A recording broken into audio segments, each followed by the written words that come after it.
Vamos a hablar de la psicología social como disciplina y una manera de ubicarla es distinguirla de la psicología por un lado y de la sociología por el otro. La psicología es una disciplina que ha alcanzado una alta especificidad en todo lo relativo al individuo, a la psiquis humana, a síntomas, situaciones de sufrimiento y modos diferentes de abordarla, de disminuir esa o eliminar esa fuente de sufrimiento. La sociología, por otro lado, se ocupa de la macroestructura social. Cuando nosotros vemos, por ejemplo, un informe sociológico, vemos que habla, por ejemplo, del adolescente del conurbano de 16 a 18 años, que tiene tales características, trabaja, tiene primaria o secundario incompleto, o sea, es un adolescente que no es nadie y son todos los adolescentes o un promedio de los adolescentes. La psicología social en ese sentido estaría como entre la psicología y la sociología, ya que permite la individuación, o sea, permite la percepción singular de cada integrante, pero estos integrantes son de una trama vincular, están en condición social, podríamos decir. Por eso el grupo es el ámbito privilegiado de la psicología social, porque es un ámbito que permite identificar a cada uno en su verticalidad, diría Enrique Pichon-Rivière, pero al mismo tiempo pueden constituir una unidad representada, digamos, internamente, al cual se pertenece o al cual es posible pertenecer, que es el grupo. Por lo cual, el ámbito de la psicología social donde se investiga, se teoriza, se indaga y se opera es en las tramas vinculares, es en el vínculo, aquello que ocurre entre las personas, en la comunicación humana, en los vínculos. Las primeras teorizaciones acerca de la psicología social comienzan con las teorizaciones de las ciencias sociales en general, a mediados del siglo XIX. Allí ya la revolución industrial ha tenido sus primeras crisis, con lo cual la presencia de las masas obreras surgen como una presencia inquietante, porque no son masas organizadas.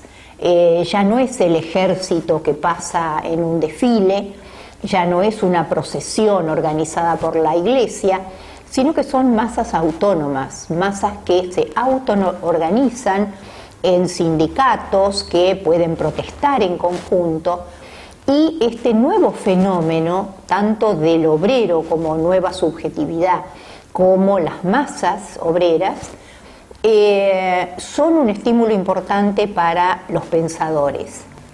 Acá tenemos que pensar un poco como Michel Foucault, que las nuevas teorías, las investigaciones científicas surgen con un espíritu de control, ¿no? En este caso de control social.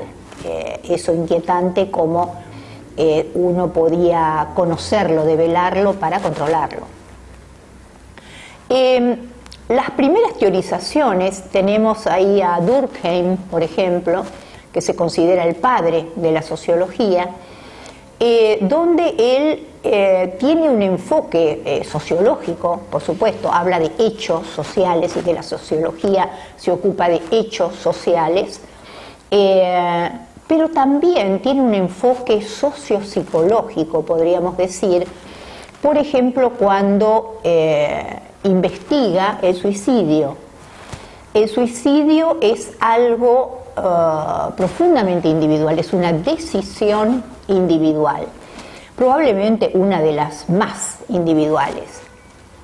Pero lo que plantea Durkheim es que si uno analiza las estadísticas donde el suicidio, la tasa de suicidio se eleva o desciende, es posible ligarla a hechos sociales, o sea, situaciones de crisis económicas, situaciones de anomia, de disgregación, digamos, de valores, situaciones de posguerra, son circunstancias que elevan la tasa del suicidio.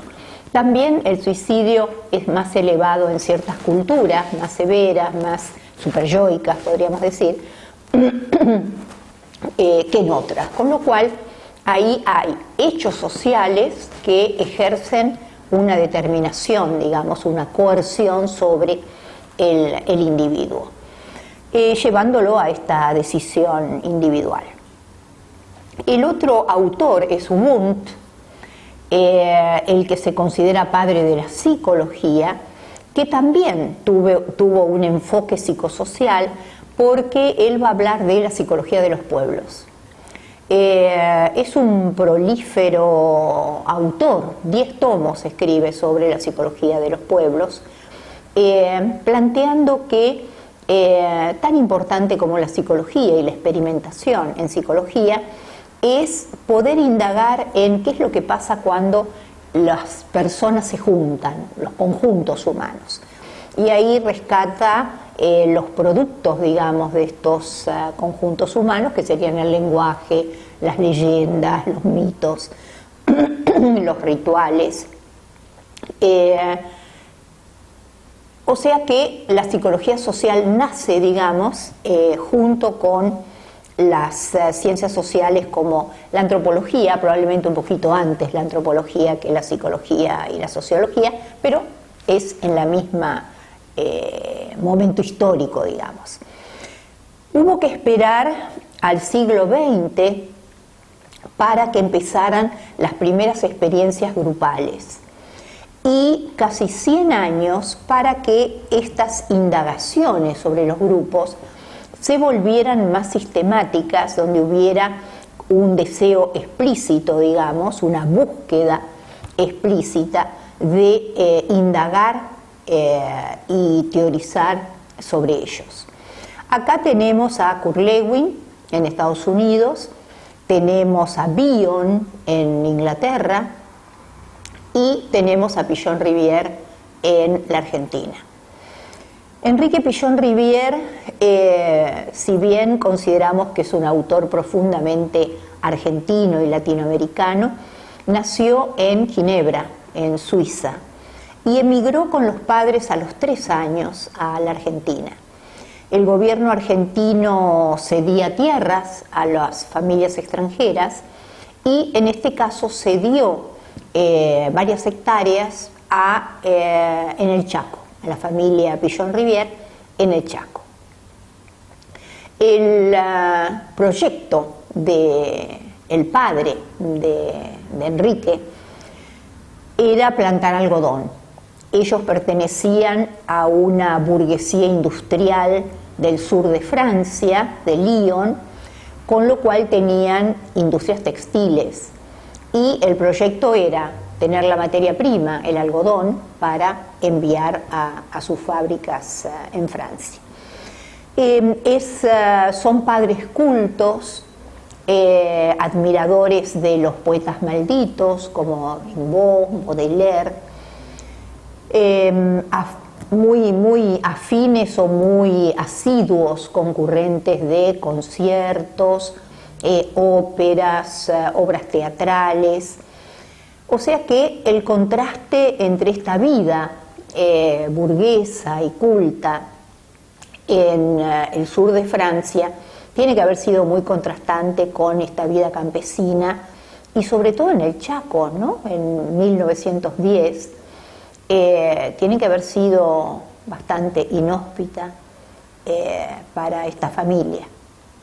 Sin embargo, el proyecto sigue adelante, lo intentan, fracasan, pero acá lo importante que me gustaría resaltar es lo que Pillon-Rivière mismo señala en el prólogo del proceso grupal, donde él dice que a él lo marcó el cruce de culturas, el pertenecer a una familia francesa, el hablar francés, el idioma francés, y su contacto y su contraste con la cultura mágico-animista guaraní.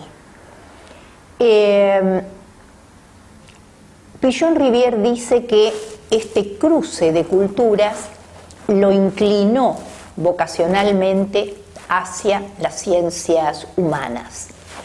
Podríamos decir, siguiendo un poco a Juan Zamaja, un epistemólogo argentino, que toda esa historia campesina, de vida primitiva, con la cultura guaraní, con los guaraníes, inclusive indios tobas, le dio una predisposición teórica para trabajar con los marginales, excluidos, podríamos decir, que luego serían los pacientes psiquiátricos del hospicio.